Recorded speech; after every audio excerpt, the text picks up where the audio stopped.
जम्मू कश्मीर में उमर अब्दुल्ला ने शपथ ली और इधर राष्ट्रपति शासन का खात्मा हो गया।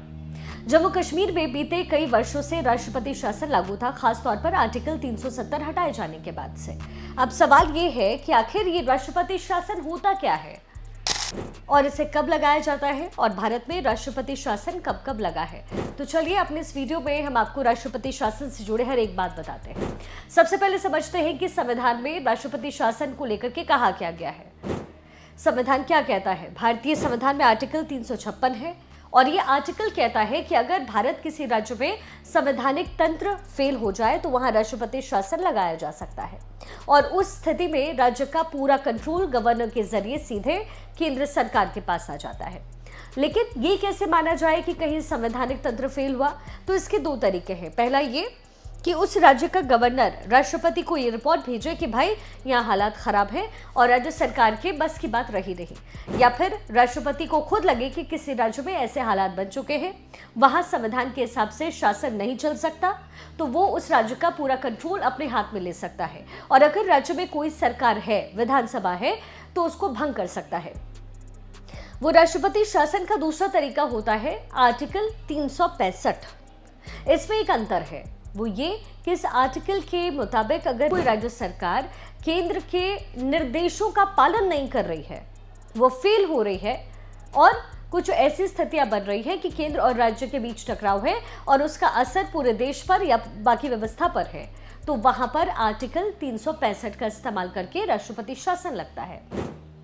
एक तरीका फाइनेंशियल इमरजेंसी का भी है, जिसमें अगर राष्ट्रपति को लगता है कि अगर किसी राज्य का फाइनेंशियल मैनेजमेंट एकदम चौपट हो चुका है या दिवालिया हो चुका है, तो भी वो कंट्रोल उस स्टेट से अपने पास में ले लेती है।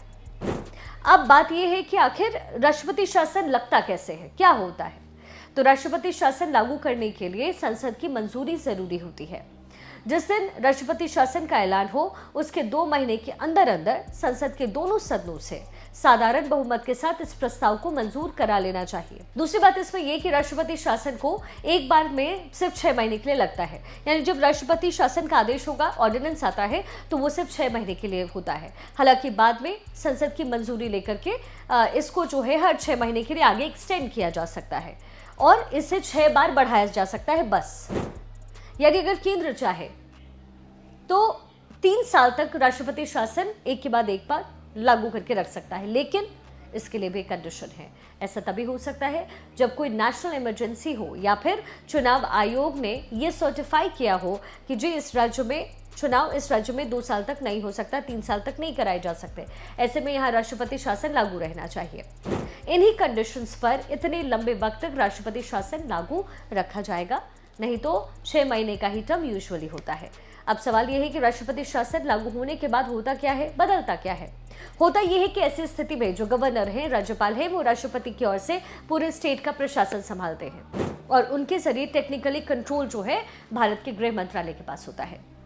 इस दौरान जो भारत की संसद है वो राष्ट्रपति के बिहाफ पर उस राज्य के लिए कानून बना सकती है, यानी वो विधानसभा का काम भी कर सकती है। और अगर संसद का सत्र नहीं चल रहा है और अगर किसी स्टेट में कानून लाना है, कोई भी ऐसा काम करना है, तो राष्ट्रपति ऑर्डिनेंस के जरिए वैसा कर सकते हैं।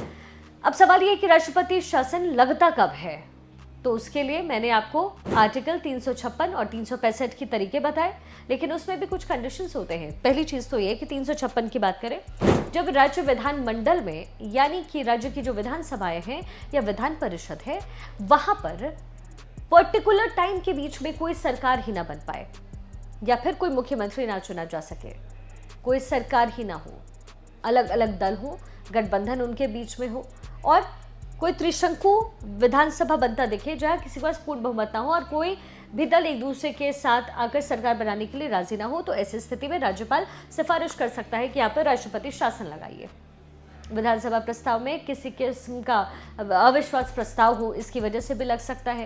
यानी कुछ अलग अलग टर्म्स कंडीशन है जिसकी वजह से राष्ट्रपति शासन लगता है। इसके अलावा प्राकृतिक आपदा आ जाए, महामारी आ जाए या कोई वॉर छिड़ जाए, जैसे बॉर्डर स्टेट है वहां कोई वॉर शुरू हो जाए, तो उस स्टेट का कंट्रोल जो है वो केंद्र सरकार या फिर राष्ट्रपति अपने हाथ में ले सकते हैं। और इसके अलावा जो आर्थिक मैनेजमेंट से जुड़े हुए मसले हैं, अगर आर्टिकल 365 वो आपको पहले हमने बता दिया। आपको बता दें कि भारत में सिर्फ एक बार राष्ट्रपति शासन लागू हुआ है और वो इंदिरा गांधी के समय में हुआ है। इंदिरा गांधी के समय में राष्ट्रपति शासन में क्या कुछ हुआ था, इससे जुड़ा वीडियो भी हमने न्यूज़ोपीडिया पे बनाया है कि उस समय कैसे मनमानी की गई, राष्ट्रपति शासन को कैसे थोपा गया, वो आप वहां इस वीडियो में देख सकते हैं। लिंक मैं यहाँ पर कमेंट सेक्शन में डाल दूंगी। लेकिन कई बार मनमानी चलाने के लिए भी सरकार ने, जैसे कि इंदिरा गांधी सरकार ने राष्ट्रपति शासन ने किया। 1951 में नेहरू की सरकार में भारत में चुनाव हुए थे। पहली सरकार जब बनी तो उसके तुरंत बाद पंजाब में इसे लागू किया गया। तब से लेकर के अब तक 132 बार आर्टिकल 356 के जरिए जो है भारत के अलग अलग राज्यों में राष्ट्रपति शासन लागू हुआ है और देश भर में सिर्फ एक बार इंदिरा गांधी ने राष्ट्रपति शासन देश भर में लागू किया था।